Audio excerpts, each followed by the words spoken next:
Nous sommes avant tout célestes, nous revenons du ciel. Et nous sommes esprits. Et il n'y a que dans le domaine de l'esprit que cette épée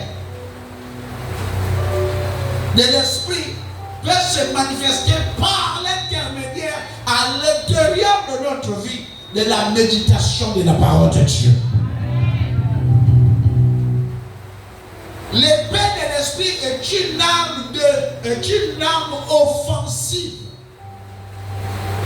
C'est une arme d'attaque. À la fois attaque, à la fois défensive. Et cette arme, par excellence, qui est l'arme au-dessus de tous les autres armes spirituelles, c'est l'épée de l'esprit. Et vous remarquez que dans la Bible, lorsqu'on parle de l'épée de l'esprit, esprit est écrit en majuscule. Ça veut dire que ça rentre du domaine de Dieu lui-même et du Saint-Esprit. On ne parle pas l'épée de l'esprit comme si tu pensais à l'esprit. On dit l'épée de l'esprit qui est la parole de Dieu. Un chrétien ne peut pas être redoutable, puissant, protégeant sa maison, sans prendre le temps de méditer la parole de Dieu et de le comprendre. Est-ce que quelqu'un me comprend bien? Prends au moins dans chaque mois un chapitre, un verset.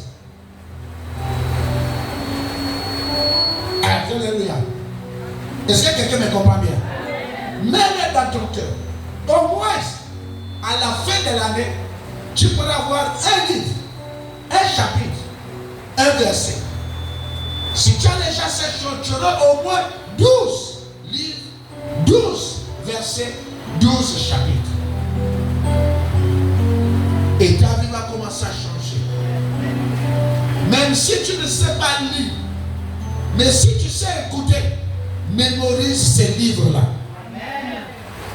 Et utilise-les dans les cas difficiles. C'est la parole de Dieu qui est l'épée de l'esprit.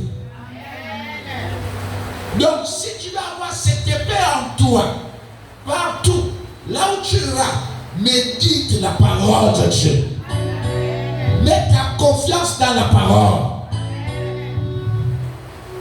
Ne sois pas un chrétien visiteur, cherchant les délivrances. C'est vrai, l'onction va te délivrer. Mais après, tu demeureras peut-être pas tous les jours à l'église.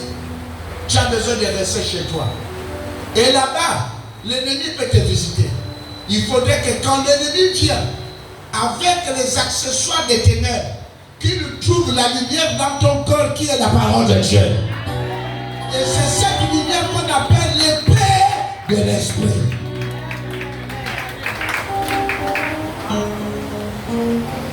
Et c'est une arme redoutable. Jésus lui-même a expérimenté cette arme devant le diable. Lorsque la guerre était spirituelle, le diable est venu, il dit, il est écrit. Et Jésus lui dit aussi, il est écrit. Le diable dit, il est écrit. Jésus dit, il est aussi écrit. Alors personne n'a pu tromper quelqu'un. Et le diable ne pouvait que le lâcher. Et la gloire de Dieu s'est installée. Et les anges sont venus autour de toi. Les anges se nourrissent de la parole de Dieu. Ils prennent leur puissance dans la parole de Dieu.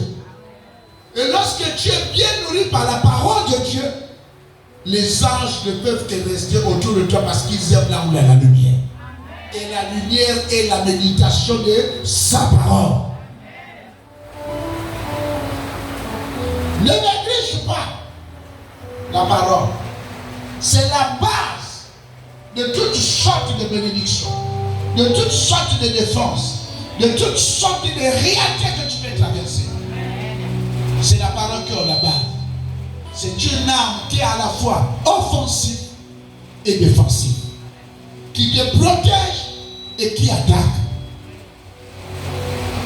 C'est pour ça que je déclare ce soir Au nom de Jésus-Christ de Nazareth, que la parole de Dieu illumine ta vie au nom de Jésus.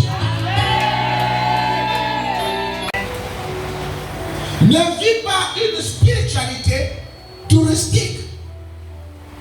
Ne joue pas avec le diable. La seule chose qui fasse que le diable puisse s'éloigner loin de toi, c'est lorsque tu as la connaissance. Et cette connaissance n'est rien d'autre que la parole de Dieu. Amen. La Bible nous éclaire. La Bible nous dit, tu connaîtras la vérité et la vérité te rendra libre. En réalité, la Bible dit que tu connaîtras la parole de Dieu en toi. Et c'est cette parole qui va déchaîner, qui va détacher toutes les chaînes. Qui va chasser l'homme qui est à l'intérieur, qui prend le contrôle de ta vie. C'est cette parole qui va chasser toutes sortes de maladies. C'est cette parole qui va chasser toutes sortes de paralysie. C'est cette parole qui va chasser toutes sortes de blocages. La vie chrétienne sans la parole est vouée à l'échec. Ce n'est que du folklore. Alors toi qui veux seulement venir écouter la parole de Dieu à l'église, à partir de ce jour, prends un petit temps chez toi de méditer cette parole à la maison.